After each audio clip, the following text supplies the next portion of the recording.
Foreign Exchange Regulations Act 1947 is a temporary act due to expire on the 31st December 1957. It was being extended every 5 years in the expectation of better times instead of being placed on a permanent footing straight away. India is still short of foreign exchange, and I see no reason why this act should not be extended without specifying a time limit. This object is sought to be achieved by deleting the duration clause from Section 1 of the Principal Act. While this is the main purpose of the bill, I have taken this opportunity to improve the working of the Act by bringing about certain other amendments. One such amendment relates to the enforcement of foreign exchange offences. As in the Sea Customs Act, my idea in the present bill is to create an adjudicating machinery to deal with some of the major offences arising out of the Foreign Exchange Regulations Act. The machinery of adjudication is detailed in clause 16 and 17 of the bill, which provide for a director of enforcement for initial adjudication and an appellate board to hear cases of appeals against the orders of the director.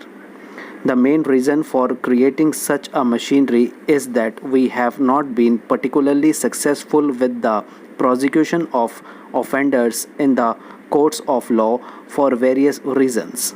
The chief hurdle in establishing a prima facie case in a court of law against the suspect is the want of missing links of documentary evidence and the difficulty in obtaining them from countries outside India.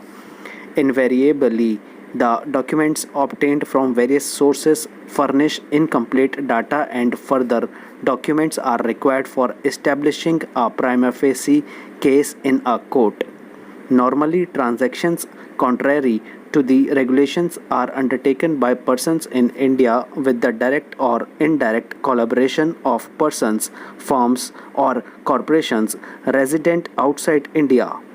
It has been found difficult to secure cooperation or assistance in procuring incriminating documents against the suspects from their foreign collaborators, and even when obtained, they are generally colored and not factual. Banks in foreign countries are under no obligation to furnish government or the Reserve Bank of India with statements of accounts maintained by the suspects. There is no provision in the Act empowering the Reserve Bank to direct any party contravening the regulations to repatriate the foreign exchange outside India. In the absence of any other provision except prosecution, the enforcement authorities have been unable to take any action whatsoever in about 65% of their inquiries into the breaches of the Foreign Exchange Regulations Act. This is reflected in the figures of prosecution so far undertaken. Between 1949 and 1956, when the investigation and enforcement work was with the Reserve Bank of India, about 200 cases had been investigated other than gold smuggling cases. 66 cases were put in court, out of which 60 ended in conviction and the remaining 6 in acquittal. In the absence of any provision for adjudication, no action could be taken by the Reserve Bank in respect of 140 cases. As the Reserve Bank was unwilling to handle these cases on behalf of the central government, which the bank had done for about 7 years, an enforcement unit was created in the Department of Economic Affairs on the 1st of May 1956 under a director. Since then, 832 cases have been taken in hand, out of which prosecution has been launched in about 33 cases and investigation completed in 170 cases. In the vast majority of these cases, difficulties are being experienced as legal evidence is not sufficient for successful prosecution. Our experience therefore suggests that these difficulties are likely to be minimized to a considerable extent if the proposal in the amended bill to proceed against parties before an adjudicating officer is accepted. There is already an enforcement unit functioning under government with the director as its head. The bill seeks to vest him with the authority to adjudge some of the major offences and impose penalties not exceeding three times the value of foreign exchange involved in the violation, or rupees 5,000, whichever is more. If, however, after holding an inquiry, the director thinks that having regard to the gravity of the offence, a sentence of imprisonment is called for, he may launch a prosecution instead of dealing with the offence himself. An appeal would lie from his decision to an appellate board consisting of a chairman and another member to be appointed by the central government. This board will have both appellate and revisional powers. In clause 17 of the bill, it has been proposed that if any person fails to pay the penalty imposed by the director or the appellate board, he can be prosecuted in court. This has been suggested to make adjudication effective, particularly in respect of repatriation of foreign exchange. Sir, a memorandum explaining the various provisions of the Finance Bill as originally presented has already been circulated to the honorable members along with the budget papers. The few changes since made in the bill by the Lok Sabha at the instance of the government are of a minor character. These changes, which are the result of a careful examination of the various suggestions made by the honorable members of both the houses and representations received from outside, are intended mainly to remove hardship in certain special types of cases. The reasons for making them have already been explained in the Lok Sabha. I do not therefore intend to weary the House with an elaborate explanation of the several clauses of the bill as passed by the Lok Sabha, but shall confine myself to explaining the structure of the bill in general terms.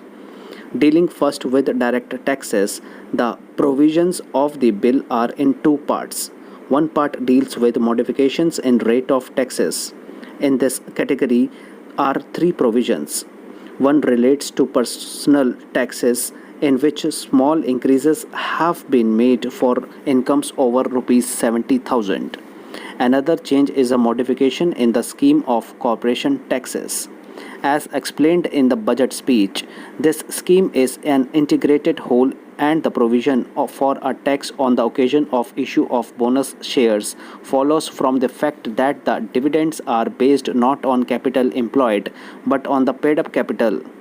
If therefore the base is widened by the issue of bonus shares and consequently the super tax payable is reduced on that account, it is only reasonable that a small tax should be charged on the occasion of the issue of the bonus shares themselves. The tax is not on the shareholder but on the company. The third provision relates to taxes is on registered firms. The justification for this tax is to levy a small charge for the benefits that accrue to partners on account of their corporate functioning. In order that small people may not be adversely affected, we have already changed the original provisions of the bill to the extent of having a free slab of the first rupees 40,000 of the income, which will be free from that tax. Now, equally important from the point of view of the revenue resources of the government are the other provisions of the bill.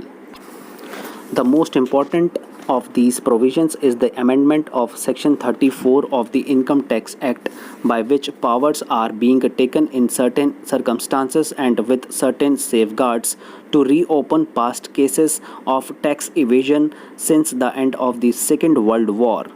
In the budget speech, the Finance Minister has traced the developments leading to this provision, and I have already explained about the judgment of the Supreme Court which has necessitated certain changes in the Income Tax Act, and therefore all I need say at this stage is that while every possible care would be taken to ensure that there is no undue harassment to the honest taxpayer, we are determined to collect the legitimate dues of the government.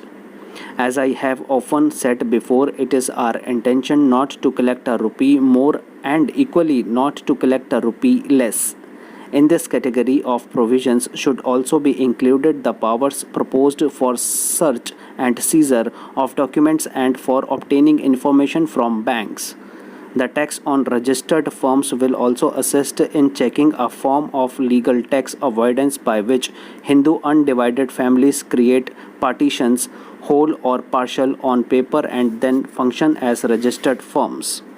In our budget estimates, credit has been taken of the recoveries due on account of these cases of tax evasion.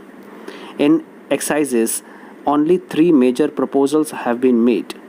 These are an additional duty of 6 paisa per square meter on all categories of cotton fabrics except coats, dhotis and saris, a new duty of 6 paisa per pound on vegetable non-essential oils, a duty of 25 paisa per gallon on diesel and vaporizing oil, and of 15 paisa per gallon on industrial fuel oils. The duties on diesel and fuel oils are really not on fresh imports. They are mainly in substitution of import duties of about an equal order, the revenue from which is being lost by total replacement of imports by indigenous production at the new refineries in Bombay. The House would be aware that since these proposals were first announced on the 20th February 1956, we have reduced the duty on cotton and seed oil to one half, namely from 6 paisa to 3 paisa per pound, by way of a substantial incentive to the better and greater utilization of cotton seed, a considerable proportion of the oil content of which is now being wasted in the country. In regard to the duty on diesel oil, some anxiety has been expressed about its effect on the agriculturists. We are not satisfied that there is any need for relief.